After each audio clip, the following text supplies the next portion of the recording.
Et on va parler maintenant des services d'urgence, parce qu'on dit souvent qu'ils sont saturés dans les grandes villes, mais la situation n'est pas franchement plus fluide dans les petites villes. On vous donne un exemple extrêmement concret d'un département très touristique, le deuxième de France, la Vendée, où cet été, les urgences des petites structures ferment ou bien fonctionnent de manière dégradée, avec évidemment malheureusement un report sur l'hôpital de la ville-préfecture, La Roche-sur-Yon, et donc les urgences sont saturées du jamais vu dans ce département. Regardez l'enquête de Michael Chailloux.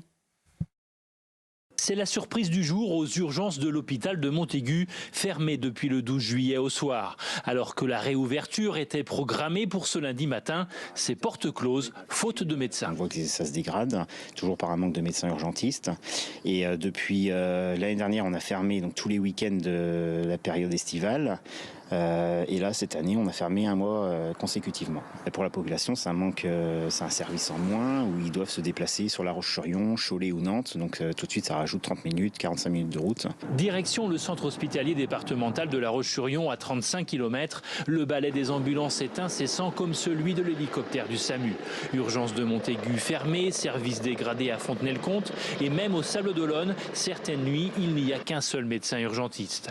Résultat, tout est reporté sur La Roche-sur-Yon où le service est saturé avec 130 à 200 entrées par jour. Les temps d'attente s'allongent. Oui, c'est historique. On n'a jamais eu autant de fermetures de services d'urgence dans notre département. Le nombre de personnes qui sont accueillies n'a pas changé. Les tourismes sont toujours là. Ça fait plus de 30 ans que je travaille à l'hôpital. J'ai jamais vu ça. Les urgences, des services d'urgence comme ça fermés dans le département de la Vendée en pleine saison touristique. À Montaigu, un médecin intérimaire a été trouvé pour mardi, mercredi et jeudi, mais une nouvelle fermeture se profile pour la fin de semaine. Les banderoles ne sont pas près de disparaître. Noémie Alioua, on a entendu donc des services d'urgence qui ferment un peu de partout ou en tout cas qui fonctionnent au ralenti. 1500 postes d'internes qui sont supprimés parce qu'ils ne trouvent pas les bras. 3 fois plus d'étudiants infirmiers qui abandonnent leurs études aujourd'hui qu'il y a 10 ans. Des médecins traitants qu'on ne trouve pas, y compris à Paris. Alors on dit beaucoup que notre système de santé est à bout de souffle. Il faut parfois se pincer pour se rappeler qu'on est quand même bien en France, dans une puissance mondiale et qu'on a ce système-là de santé. Oui, vous savez, et à chaque fois que j'entends ce genre de sujet, je me souviens de la crise sanitaire au moment du Covid, lorsque tous les Français se mettaient à la fenêtre et qu'ils tapaient sur leur casserole pour soutenir tous ces personnels-là qui sont attachés à leur travail, qui veulent pouvoir soigner du mieux qu'ils le peuvent, mais qui n'en ont pas les moyens. Et c'était il y a seulement quelques années, on leur promettait qu'ils auraient les moyens justement pour s'occuper de nous, d'ailleurs, puisque nous sommes tous amenés peut-être un jour, potentiellement, un jour à les rencontrer dans les différents services. Et ils n'ont pas les moyens et ils en souffrent. Et tout ça mène à des drames. Ça mène à des morts. Vous savez, vous souvenez-vous, il y a quelques jours, on parlait du CHU de Nantes. Tout à fait. Il y avait eu plusieurs morts, dont une dame qui était morte sur son brancard. Elle avait attendu plus de 10 heures. Personne n'était venu pour s'occuper d'elle parce que personne n'était disponible parmi les médecins et les infirmiers pour venir l'aider, pour venir lui porter secours. Elle est morte dans la solitude sur un brancard au milieu d'un couloir. C'est ça dont on parle. Ce sont des drames individuels qui arrivent au bout de cette chaîne où il y a tant de chaînons manquants. Donc il faut entendre bien sûr les cris, parce que c'est rien d'autre, ce sont des cris de ces personnels hospitaliers qui n'ont pas les moyens aujourd'hui de nous protéger comme ils le voudraient. Et c'est vrai que cette crise de vocation, Jonathan Sicsou, elle se comprend malheureusement quand effectivement, par exemple, en ce qui concerne Nantes, la direction dit 1 décès, les syndicats disent 4 décès en quelques jours parce qu'il n'y a pas pu avoir de soins, parce que les médecins n'ont pas eu le temps, parce qu'il n'y a pas les bras. Quand vous êtes soignant et que vous voulez sauver la vie des gens, a priori c'est ça, et que vous vous rendez compte, confronté au réel, que c'est beaucoup plus compliqué que ça et que peut-être que des personnes mourront parce qu'on n'a pas les moyens matériels et humains, on peut comprendre malheureusement, même si ça n'aide pas la situation, que certains se disent « je ne veux plus m'engager en fait ». C'est malheureusement compréhensible. Ce qui est incompréhensible en revanche, c'est que on apprenait encore il y a quelques jours que 1500 postes d'internes seraient supprimés. Pourquoi ? Parce qu'on ne trouve pas d'internes. C'est facile de supprimer un problème quand... oui, on ne règle pas le problème, on supprime les postes. Au lieu de le résoudre. Oui, on supprime le problème plutôt que de le résoudre. C'est très pratique. C'est invraisemblable. La gestion des hôpitaux est un vrai problème qui n'a toujours pas été remis sur la table depuis tant d'années qu'il est critiqué. On continue d'avoir des hôpitaux qui ont une gestion managériale qui est un scandale absolu. aucun ministre de la Santé n'a pu ou voulu remettre ça sur la table.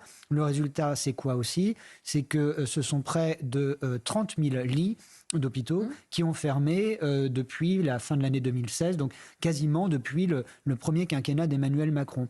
Et même pendant la crise Covid, des lits continuaient de fermer. C'est absolument aberrant. Et vous vous posiez la question dans un pays industrialisé, puissance, etc. Je ne me pose plus la question. Pour moi, c'est un fait. Je l'ai sous les yeux. C'est un des signes de la tiers-mondisation de notre pays.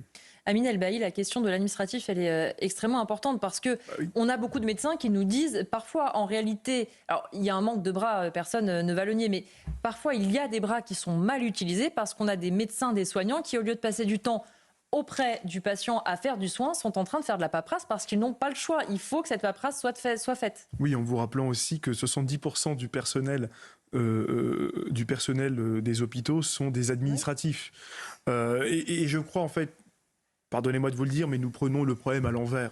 La question qui est posée, c'est est-ce que nous pouvons encore accepter d'aller emprunter tous les jours sur les marchés pour payer les salaires des fonctionnaires? Ça, c'est une vraie question qui concerne à la fois le poids de la dépense publique qui a explosé sous Emmanuel Macron dans un pays à plus de 3 000 milliards de dettes. Et cette dette-là, c'est nous qui allons en pâtir. C'est les Français qui se lèvent tôt tous les matins, qui travaillent, qui payent une fois de plus. Donc il va falloir être assez exigeant sur ces questions. Moi, je vous rappelle que aujourd'hui, vous avez plus d'un Français sur 3 qui n'arrive pas à se soigner, et que dans le même temps... Y compris dans les grandes villes, faut le rappeler. Dans les grandes villes, parce que vous avez aussi un phénomène de déserts médicaux dans les grandes villes. Un exemple frappant, à Roubaix, dans une ville de 100 000 habitants, on a perdu 10 médecins traitants en 2 ans. Bon. Aujourd'hui, ce qu'il faut, c'est revoir et prioriser la dépense publique. Mettre fin à l'aide médicale d'État. C'est 1 milliard d'euros par an. C'est cet argent qu'on accorde pour permettre à des clandestins de se soigner gratuitement alors qu'ils sont en situation irrégulière sur le territoire national. Mais c'est aussi de revoir au cas par cas, soignant par soignant, les situations individuelles et les carrières. On ne trouve pas preneur aujourd'hui dans les IFSI pour aller former des infirmières, former des ASH, pour aller former des aides-soignantes. Vous savez, le salaire des infirmières aujourd'hui en France, il est inférieur à la moyenne des salaires des pays de l'OCDE. Dans un pays comme la France, où la santé est quand même la première dépense publique avec l'éducation, c'est une honte. Et donc, vraiment, aujourd'hui, c'est tout le système qui est à bout de souffle. Et un système à bout de souffle, c'est un système qui se change. Revoir individuellement ces situations. Je parlais l'autre jour avec une infirmière qui m'expliquait avoir fait 3 années d'études.